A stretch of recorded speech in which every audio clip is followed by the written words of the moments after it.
Hi everybody, this is Cheryl Richardson, and it is that time again this week. It's time for Facebook Live, and this time I'm going to be taking some of your questions sooner rather than later than I typically do when I do a Facebook Live. We have a little bit of a storm happening here. We're supposed to get 6 to 12 inches of snow, another nor'easter. And it turns out, hi Terry, it turns out that it's all rain. It's all rain. I'm not complaining about that, but it's quite different than what we expected. We all canceled our plans only to discover that we didn't have to do that. But it's really windy, and because I live in the country, there's a small chance that we might lose power. So I want to just make this as helpful to you as I can in the shortest amount of time. Let me take a moment to say hi to some people as we get started here. Hi Joy, welcome, and Jessica, and Bruja, welcome. I'm glad you're here. Hi Joel, glad you're here. I love you too. Sarah and Gilda and Lori, welcome. Pam and Teresa, nice to see you again.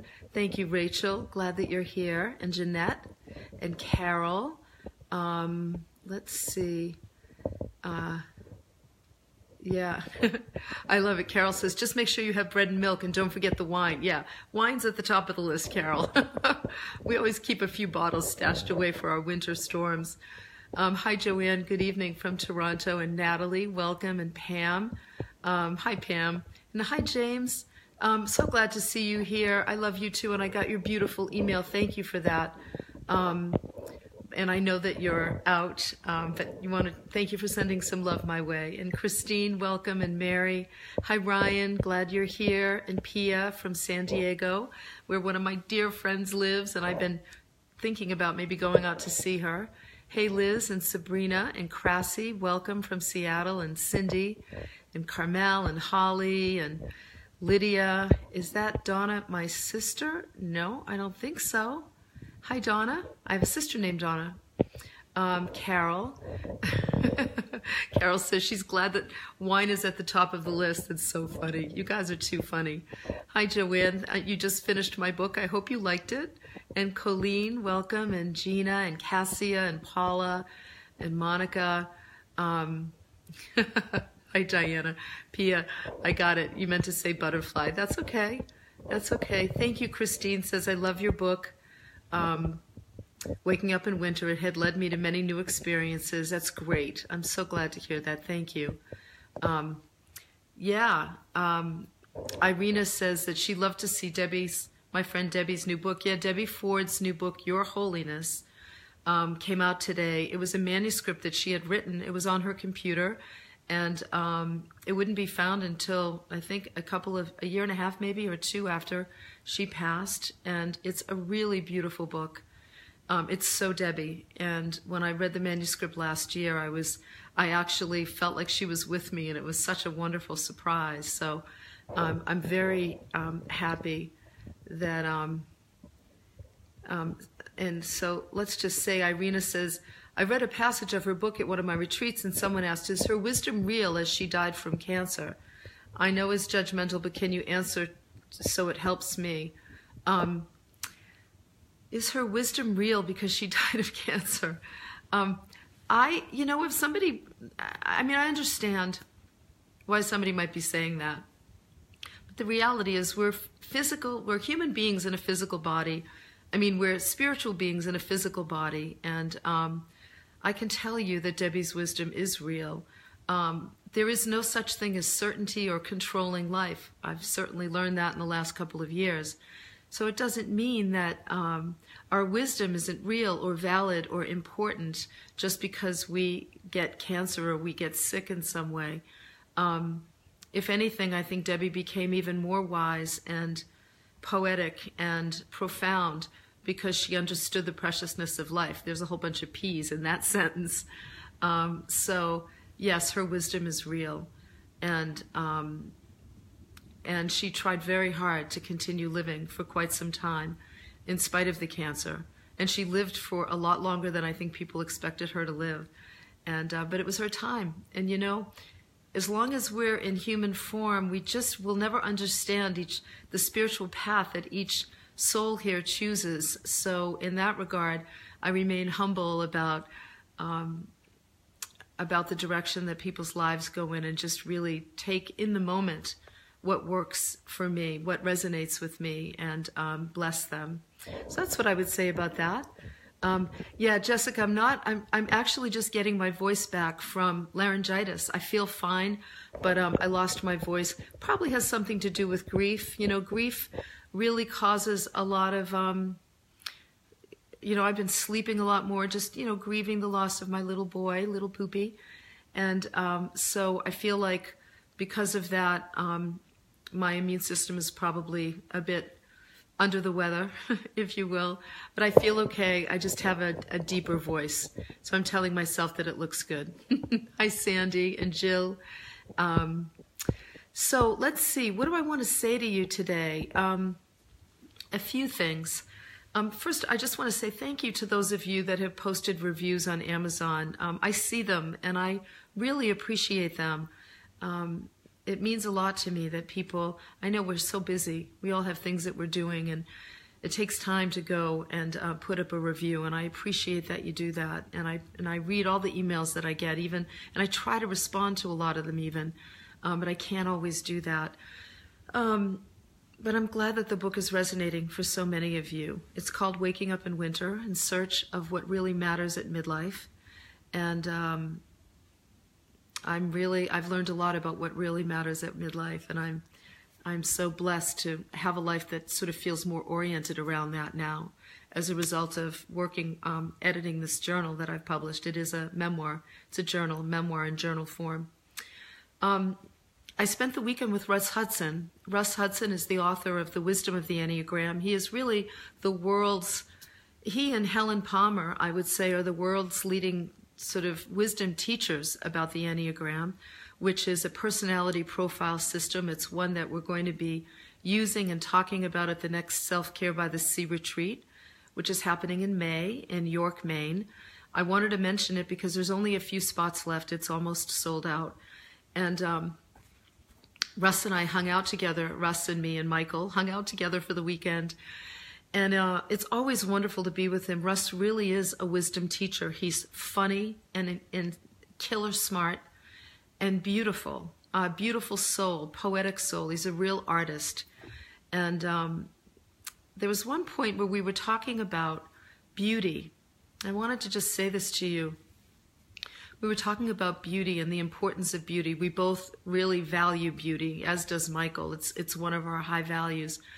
And I wish I had written down this quote that Russ had said, but Russ was talking about some of his teachers, his spiritual teachers, who talked about the fact that we so resonate with beauty, the beauty of a flower, the beauty of an animal, the beauty of nature, the beauty of a sunrise or a sunset or a child's face. We resonate with beauty because it connects us to God. It connects us to the divine. There was some quote that Russ had talked about, one of his teachers just saying that we need beauty in our lives. We need to be able to behold something beautiful, because when we do, it reminds us of the divine nature of the universe. And I loved that. I loved this conversation that we had because I do value beautiful things. Someday I'm going to do a Facebook Live where I just show you some of the beautiful things that I keep around me, simple little things. And sometimes it is a flower, like by my kitchen sink I have a little vase of daffodils. They always make me think of my friend John Holland, who loves them.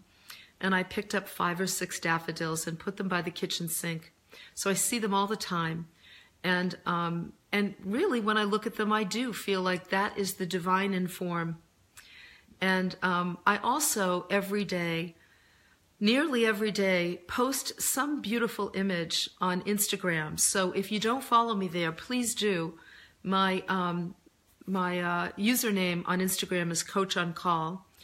And just the other day, I was walking by my veranda where I have a table and chairs set up, and it's really cold here. I'm in Massachusetts. And I have a little plate that I sometimes put birdseed on, so that when it's snowy or rainy or windy, I imagine that the birds and the squirrels can come in from, out from under the elements, under the veranda, and just have a little snack. That's what I imagine. And so I walked by the veranda the other day, and there was a squirrel eating out of the plate, a big old gray squirrel.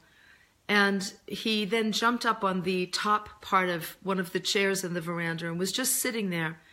And I grabbed my camera, a little digital Sony camera with a great zoom lens on it. And I zoomed in and caught a picture of his paw. He had one paw tucked up underneath him and the other one on the top of the chair. And I zoomed in and got the most extraordinary photo, I think, of this creature's little hand with nails and everything. I mean, it was just beautiful. And so, and then I got some great photos of him, and I posted it on Instagram so you can see it. I hope you will. Maybe I'll post it on Facebook at some point this week. Every time I look at that photo, I feel infused with divine energy. And that's what I think art does. I think it's what nature does. It's what animals do. It's what we do. We infuse each other with divine energy when we are authentic, when we smile, when we are vulnerable and real with one another, when we're touched or moved by someone or something. There's a kind of essence that rises to the surface, and we're healed and inspired and moved in important ways. And I mention this because, I think that beauty is so important. I mean, I've probably said it a billion times here before. Beauty is so important. And it doesn't get enough credit. And it doesn't, I guess what I want to do is I want to bring your awareness to the fact that having beautiful little things around you, like let me see if I can show you this. Look at this. Can you see this? Oh, you can't because of the light. Let's see if I can do it this way. Hold on one second. Can you see this? Look at these little angels here. I know there's a light on my phone, but these are two little lambs. It's the sweetest little lambs. Can you see them? I hope you can. And I keep them on my desk because they're just beautiful. They're sweet and beautiful and loving. And every time I look at them, I feel better. I feel an infusion of energy. Or I have, little things like this. This was a beautiful, very, very old, carved out of wood, the Divine Mother. See the moon under her feet? This came from one of my dear friend's mother who passed away many years ago, who was from somewhere in Europe. And I keep this around me too. It's just a beautiful, I love looking at it. It makes me happy. Or this is a wonderful amethyst. See that? Amethyst crystal. These kinds of things, beautiful art, a window with a great view, can make all the difference in the world. They really can. They can heal us and connect us to what really matters. I don't have a lot of things. I'm actually paring down my things, giving away some of my beautiful things to people that I love and care about, and also to people I don't know very well, but feel like they'll really appreciate. If I meet somebody at a workshop or whatever, I sometimes bring a few things with me. So sharing beauty, I think, is also really great. So I just wanted to say that to you. I have no doubt that Russ and I will be talking about beauty at the retreat because it's such an important part of our lives. And it's an important part of, we both identify with type 4, the artist, and the Enneagram. And so I'm sure we'll be talking about that as well. But I wanted to mention that to you as a little piece of wisdom before I take some of your questions and offer a bit of coaching. Do something to bring more beauty into your life this week. Whether it's taking a walk and really looking, I mean, I can walk down the streets of New York City and find so many beautiful things.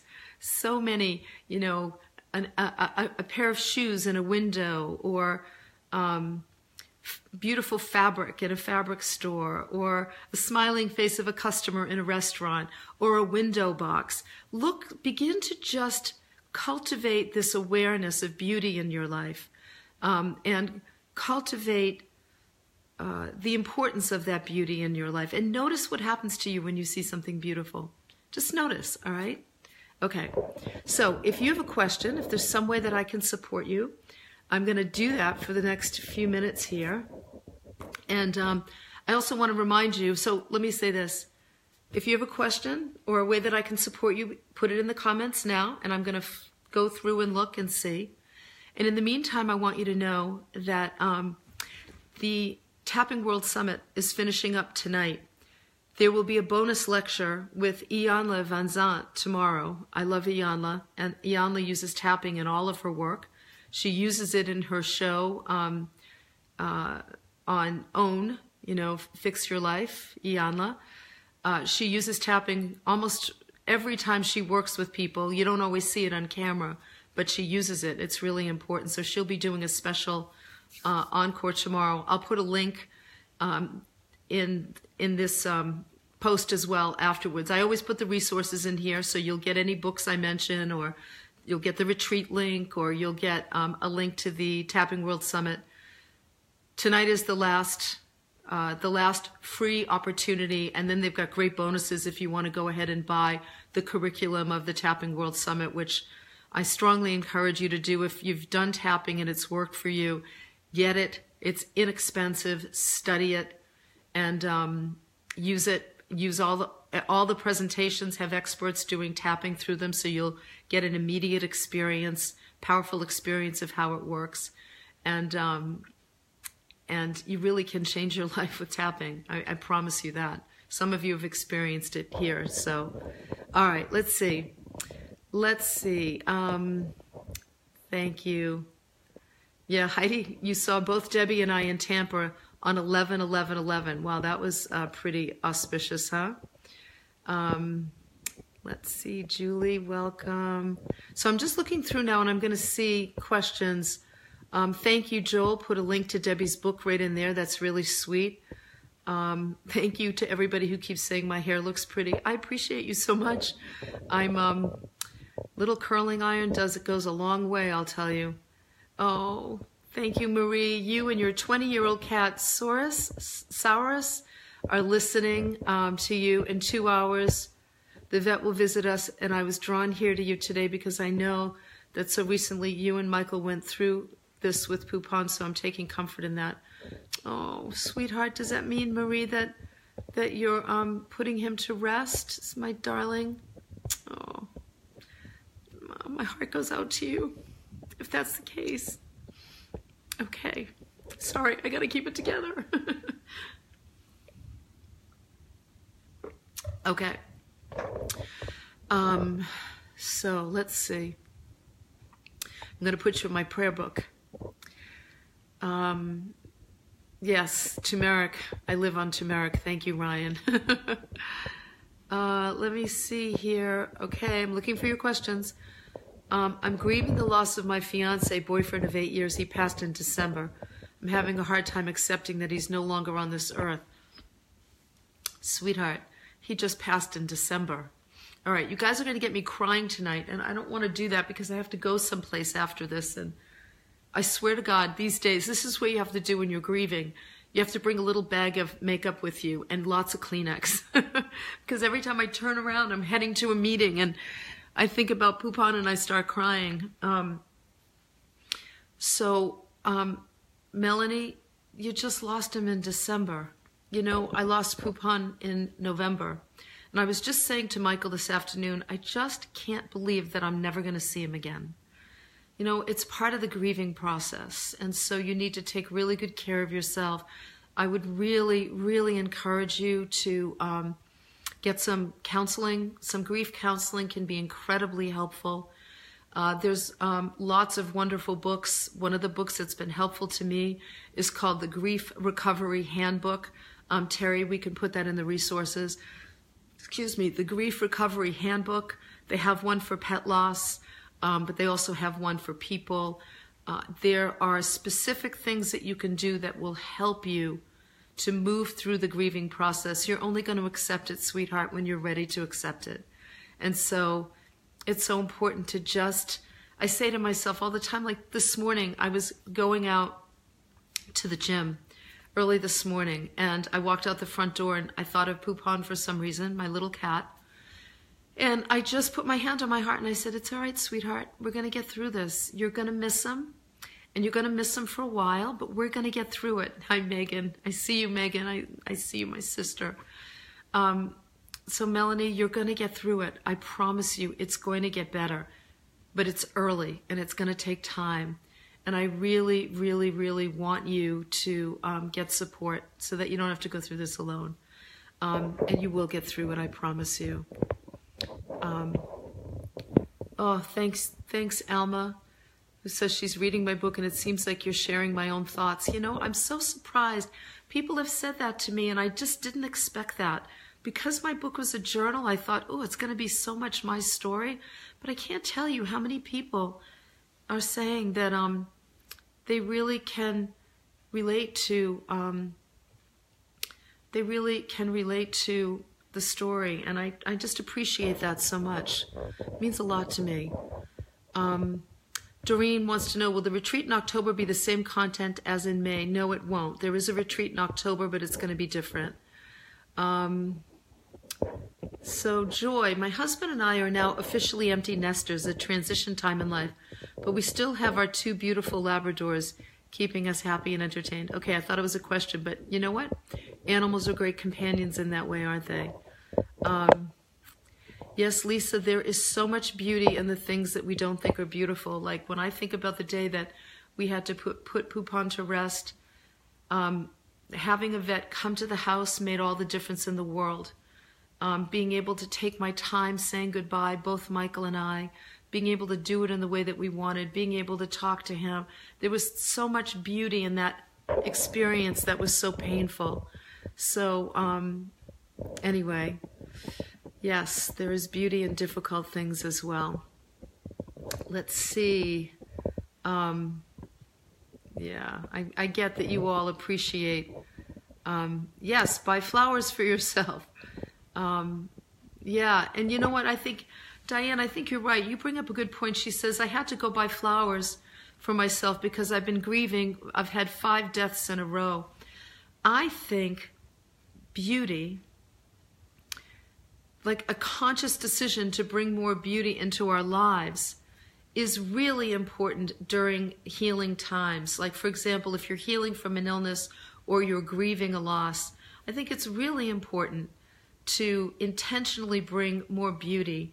I have flowers all the time, and when I get them, like I look forward to going to the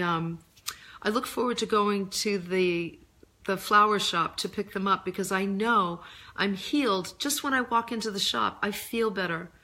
I look forward to going for a walk or to going. Last week I went to the beach. We had the big nor'easter here, and the waves were fierce, romantically fierce. And I just stood at the shore looking out at the beach, and I think I posted a picture of that on Instagram too, where I was just so, I want to say gobsmacked. I was just so taken by the beauty of the sea. And I felt healed being there, just breathing in the air and looking at the waves. So, yeah, I think it's a smart thing to do when, you take turmeric, vitamin B complex. I saw that on here, somebody mentioning that. We go to the doctors, we get acupuncture, we do all these different things. And I think that a prescription of beauty to help us heal is a really wise prescription. And if I were a doctor or a healing professional, I would absolutely be putting that first on my prescription pad, without a doubt. Yeah, looking at and sensing beauty alters our chemistry, Colleen says. I absolutely agree with you. No, I'm so glad. Doreen says, I love the subject matter of beauty in everyday life. Yeah, you know what I consider myself now? I call myself a curator of beauty. That's what I do on Instagram. I look for beauty. I kind of curate beauty and share it with people. So let's see.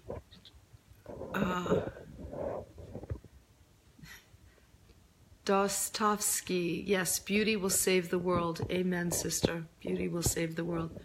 Okay. Oh my God, Ursula says, I'm tucked in bed here in Ireland, was about to have an early night, but screw that. I've got to stay awake for this. I'm kind of sorry to step into your sleeping time, sweetheart, but I'm glad you're here with us. Okay. Yes. Thank you, Kath. All right, I'm just looking for your questions. And maybe, you know what inspires, Nasrat says, what inspires you, I think, to keep writing? Well, habit. I've been writing since I was 12, and I just can't not write. Even if it's writing an email, I'm always thinking about how I'm crafting an email. I try not to do that as much so I can get the emails done. But writing for me is life-saving, and it's like breathing a lot of times. And keeping a journal, for example, is what helps me to process. And writing my weekly blog, which is kind of like a journal. If you don't get it, go to CherylRichardson.com and subscribe so that you can get it every week. I like to write to work things out, and then sometimes I like to share some of the things I've worked out from writing so you can actually see how I do it even in my writing. Connections, let's see. Yeah, so Jilly says, I want to make connections locally.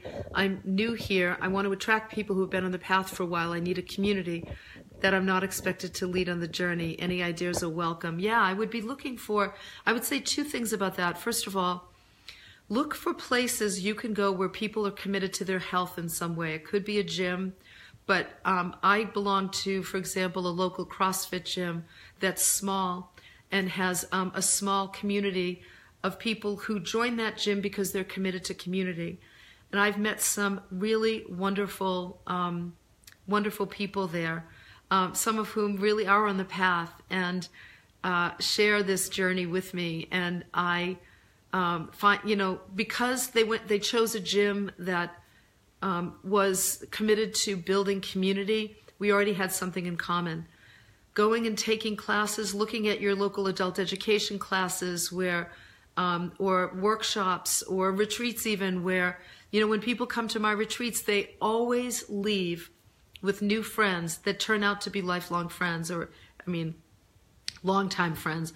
I've been leading retreats for almost 20 years, and I still know people who are still connected to one another who came to retreats 20 years ago. So any kind of activity that attracts people committed to growth and evolution and healing and their own health is a good place, number one. And then number 2, I would say, in my experience as a coach, there are always people in the outer perimeter of our lives who are on the path just like we are, just waiting for you to welcome them in.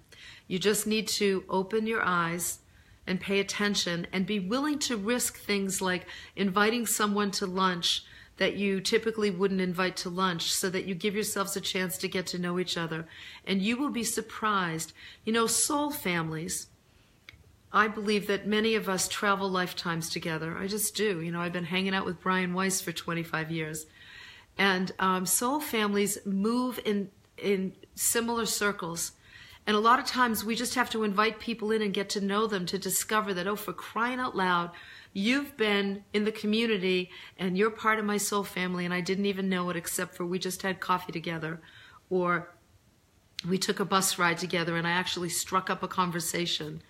That's how we get to discover that there are soul family members around us, spiritual change agents just waiting to meet us if we say hello and take the time to get to know somebody. That's what you want to do. All right. Let's see, a couple more questions and then Megan Watterson, I see you watching, and I just love you.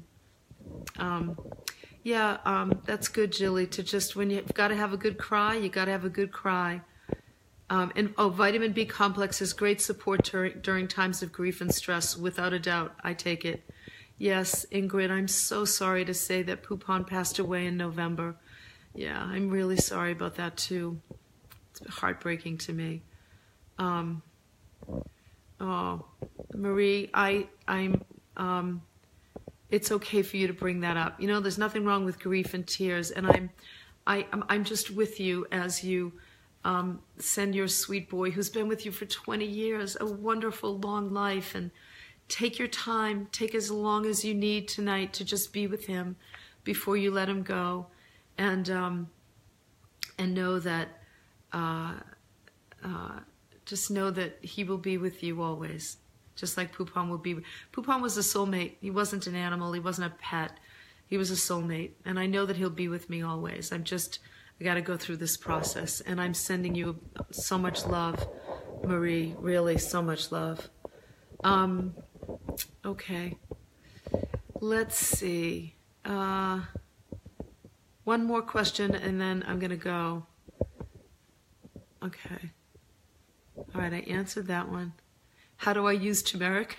Is that the question I'm going to... Hi, Shelley. I'm glad to see you here. I take turmeric in form, but I also drink golden milk that has turmeric and almond milk, and it's really yummy that way too. You can find, if you go online, you can find a recipe for golden milk that has turmeric in it. All right. So as a way to finish up, again, I want to remind you that there's a few spots left in the retreat. I'll give you the link. I want to remind you that beauty is so important, whether you buy yourself, a pair of earrings that you like, or you take the time to watch the sunset or the snow.